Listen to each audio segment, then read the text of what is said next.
राधिका बरसाने वारी की जय। राधे राधे। इस बार भी जन्माष्टमी 2 दिन की पड़ रही है। कुछ लोग 6 सितंबर को जन्माष्टमी मना रहे हैं, कुछ लोग 7 सितंबर को जन्माष्टमी मना रहे हैं। लेकिन मैं आपको शास्त्रों के अनुसार जन्माष्टमी किस दिन मनाई जाए वह बताऊंगी। जन्माष्टमी यानी श्री कृष्ण का जन्मदिन बुधवार को हुआ था। रोहिणी नक्षत्र भादों की अष्टमी तिथि को हुआ था। इस बार रोहिणी नक्षत्र 6 सितंबर सुबह 9:20 से शुरू होकर 7 सितंबर सुबह 10:25 तक रहेगा।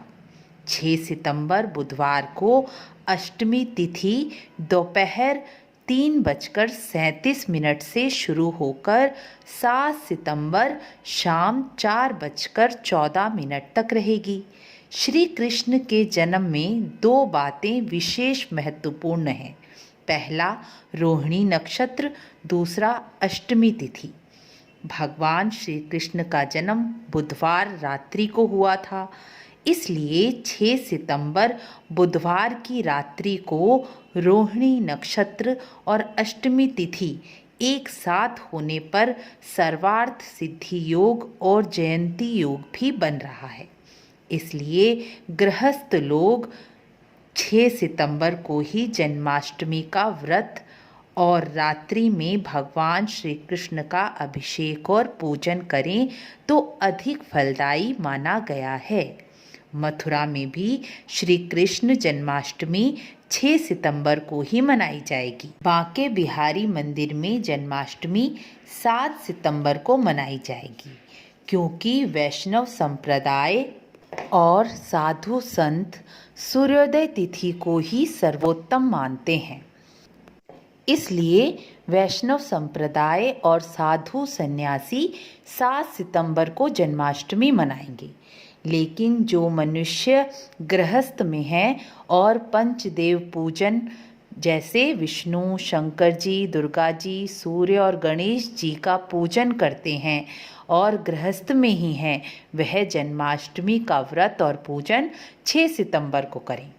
इस दिन रात्रि को पूर्ण योग होने पर श्री कृष्ण का पूजन अभिषेक अधिक फलदायी माना गया है। जन्माष्टमी का व्रत करने वाले 6 सितंबर प्रातः स्नान करके घर के मंदिर में जाकर हाथ में जल लेकर संकल्प करें कि मैं आज भगवान श्री कृष्ण की प्रसन्नता के लिए निराहार, निर्जल या फलाहार, जैसी आपकी सामर्थ हो वैसा बोलकर, जैसे मैं निर्जल रहूंगी और भगवान श्री कृष्ण के जन्म के बाद ही व्रत का पारण करूंगी।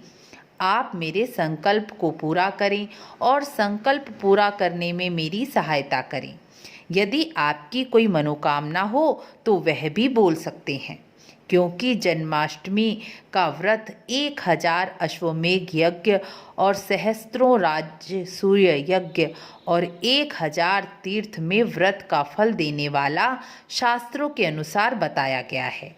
इस व्रत को करने से मनुष्य अपने चारों पुरुषार्थों की पूर्ति यानी धर्म, अर्थ, काम, मोक्ष चारों पुरुषार्थों को प्राप्त कर लेता है। तो लौकिक कामना पूर्ण होना तो कोई बड़ी बात नहीं है।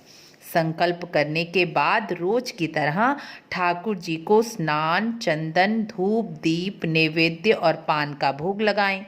उसके बाद मध्याह्न काल में यानी दिन के समय देवकी जी का बिछौना बिछाएं, जहां देवकी जी का कन्हैया को साथ लिए हुए चित्र या मूर्ति को स्थापित करें।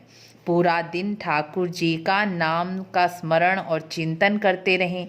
रात्रि में 12 बजे के बाद ठाकुर जी का पंचामृत से अभिषेक करें।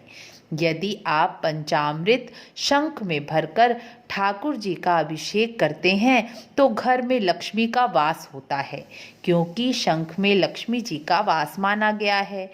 शंख लक्ष्मी जी का भाई भी है और शंख से ठाकुर जी का अभिषेक करते हैं तो आपको लक्ष्मी जी को विष्णु जी से मिलाने का पुण्य प्राप्त होता है, जिससे लक्ष्मी जी प्रसन्न होकर आपके घर में स्थिर हो जाती हैं।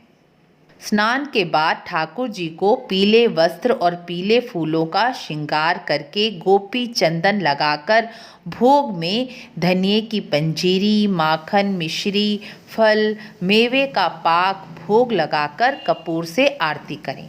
इस तरह पूजन आरती करने के बाद ठाकुर जी को 108 बार श्री राधे का नाम सुनाएं। इससे पूजन विधि में यदि कोई त्रुटि या गलती हो गई हो तो भी ठाकुर जी प्रसन्न हो जाते हैं, क्योंकि ठाकुर जी को सबसे अधिक राधा नाम प्रिय है। जो ठाकुर जी को राधा नाम सुनाता है उस पर श्री कृष्ण सहज ही प्रसन्न हो जाते हैं और उसकी त्रुटियों और गलतियों पर ध्यान नहीं देते। निश्चित काल रात्रि 11:57 से लेकर 12:46 तक है। इस काल में की गई पूजा, मंत्र जप, गोपाल सहस्रनाम से प्रत्येक कार्य, प्रत्येक मनोकामना पूर्ण हो जाती है। इसमें जरा भी संदेह नहीं करना चाहिए।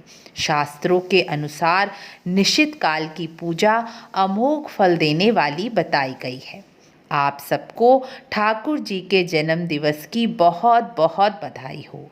हाथी घोड़ा पाल की जय कन्हैया लाल की। राधे राधे।